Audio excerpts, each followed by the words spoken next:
बोलिए शंकर भगवान की जय।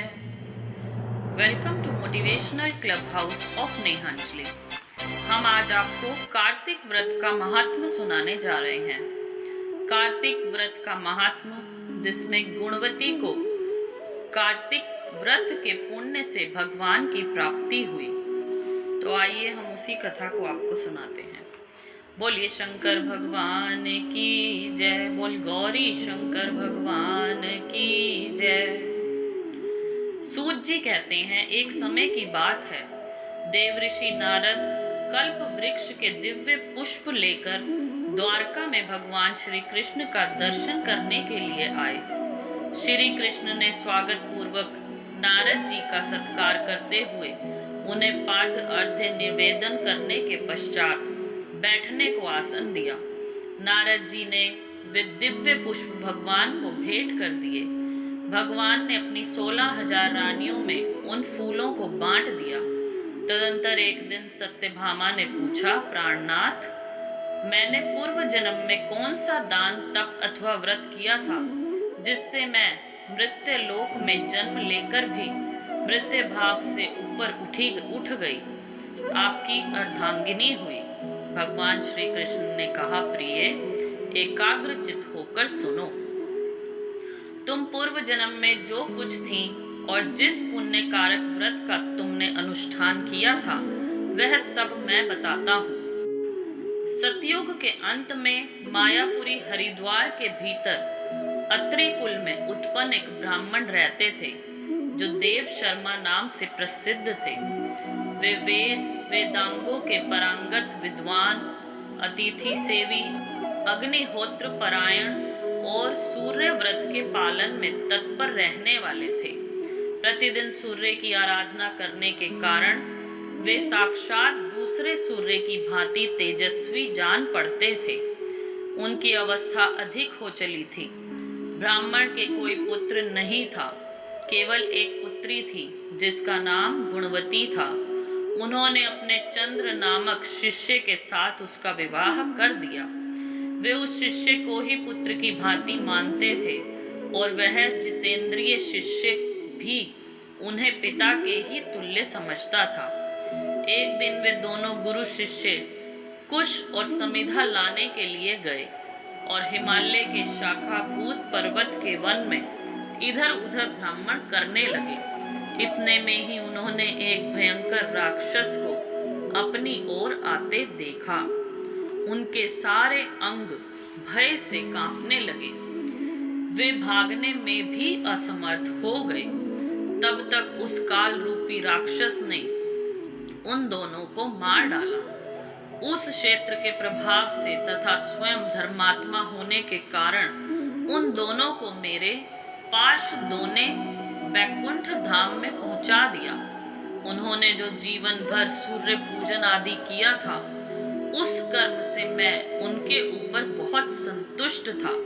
सूर्य, शिव, गणेश, विष्णु तथा शक्ति के उपासक भी मुझे ही प्राप्त होते हैं। जैसे वर्षा का जल सब ओर से समुद्र में ही जाता है, उसी प्रकार इन पांचों के उपासक मेरे ही पास आते हैं।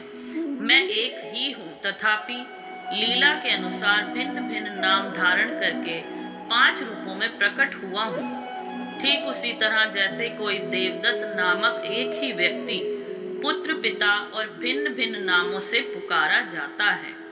तदंतर गुणवती ने जब राक्षस के हाथ से उन दोनों के मारे जाने का हाल सुना, तब वह पिता और पति के वियोग दुख से पीड़ित होकर करुण स्वर में विलाप करने लगी।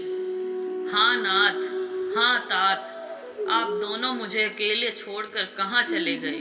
मैं अनाथ बालिका आपके बिना अब क्या करूंगी? अब कौन घर में बैठी हुई मुझ कुशलहीन दुखिनी स्त्री का भोजन और वस्त्र आदि के द्वारा पालन करेगा? इस प्रकार बारंबार करुणाजनक विलाप करके वह बहुत देर के बाद चुप हुई। गुणवती शुभ कर्म करने वाली थी। उसके घर का सारा सामान बेचकर अपनी शक्ति के अनुसार पिता और पति का पारलौकिक कर्म किया। तत्पश्चात वह उसी नगर में निवास करने लगी। शांत भाव से सत्य, शौच आदि के पालन में तत्पर हो भगवान विष्णु के भजन में समय बिताने लगी। उसने अपने जीवन भर 2 व्रतों का विधि पूर्वक पालन किया। एक तो एकादशी का उपवास और दूसरा कार्तिक मास का भली भांति सेवन। प्रिय, ये 2 व्रत मुझे बहुत ही प्रिय हैं। ये पुण्य उत्पन्न करने वाले पुत्र और संपत्ति के दाता तथा भोग और मोक्ष प्रदान करने वाले हैं। जो कार्तिक के महीने में सूर्य के तुला राशि पर रहते समय प्रातः काल स्नान करते हैं, वे महापातकी होने पर भी मुक्त हो जाते हैं। जो मनुष्य कार्तिक में स्नान, जागरण, दीपदान और तुलसी वन का पालन करते हैं, वे साक्षात भगवान विष्णु के स्वरूप हैं। जो लोग श्री विष्णु मंदिर में झाड़ू देते, स्वस्तिक आदि निवेदन करते और विष्णु जी की पूजा करते रहते हैं, वे जीवन मुक्त हैं। जो कार्तिक में 3 दिन भी इस नियम का पालन करते हैं, वे देवताओं के लिए वंदनीय हो जाते हैं। फिर जिन लोगों ने आजन्म इस कार्तिक व्रत का अनुष्ठान किया है, उनके लिए तो कहना ही क्या है। इस प्रकार गुणवती प्रतिवर्ष कार्तिक का व्रत किया करती थी। वह श्री विष्णु की परिचर्या में नित्य निरंतर भक्ति पूर्वक मन लगाए रहती थी। एक समय जबकि जरावस्था से उसके सारे अंग दुर्बल हो गए थे और वह स्वयं भी ज्वर से पीड़ित थी, किसी तरह धीरे धीरे चलकर गंगा के तट पर स्नान के लिए गई। ज्यों ही उसने जल के भीतर पैर रखा, त्यों ही वह शीत से पीड़ित हो कांपती हुई गिर पड़ी। उस घबराहट की दशा में ही उसने देखा आकाश से विमान उतर रहा है, जो शंख, चक्र, गदा और पद्म धारण करने वाले विष्णु रूपधारी पार्षदों से सुशोभित है और उसमें गरुड़ चिन्ह से अंकित ध्वजा फहरा रही है। विमान के निकट आने पर वह दिव्य रूप धारण करके उस पर बैठ गई। उसके लिए चवर डुलाए जाने लगा। मेरे पार्षद उसे बैकुंठ ले चले। विमान पर बैठी हुई गुणवती प्रज्वलित अग्नि शिखा के समान तेजस्विनी जान पड़ती थी। कार्तिक व्रत के पुण्य से उसे मेरे निकट स्थान मिला। तदंतर जब मैं ब्रह्मा आदि देवताओं की प्रार्थना से इस पृथ्वी पर आया, तब मेरे पार्षद गण भी मेरे साथ ही आए। भामिनी, समस्त यादव मेरे पार्षद गण ही हैं। ये मेरे समान गुणों से शोभा पाने वाले और मेरे प्रियतम हैं। जो तुम्हारे पिता देव शर्मा थे, वे ही अब सत्राजित हुए हैं। शुभे, चंद्र शर्मा ही अक्रूर है और तुम गुणवती हो। कार्तिक व्रत के पुण्य से तुमने मेरी प्रसन्नता को बहुत बढ़ाया है। पूर्व जन्म में तुमने मेरे मंदिर के द्वार पर जो तुलसी की वाटिका लगा रखी थी, इसी से तुम्हारे आंगन में कल्प वृक्ष शोभा पा रहा है। पूर्व काल में तुमने जो कार्तिक में दीप दान किया था, उसी के प्रभाव से तुम्हारे घर में यह स्थिर लक्ष्मी प्राप्त हुई है। तथा तुमने जो अपने व्रत आदि सब कर्मों को पति स्वरूप श्री विष्णु की सेवा में निवेदन किया था, इसलिए तुम मेरी पत्नी हुई हो। मृत्यु प्रयत्न जो कार्तिक व्रत का अनुष्ठान किया है, उसके प्रभाव से तुम्हारा मुझसे कभी भी वियोग नहीं होगा। इस प्रकार जो मनुष्य कार्तिक मास में व्रत परायण होते हैं, वह मेरे समीप आते हैं।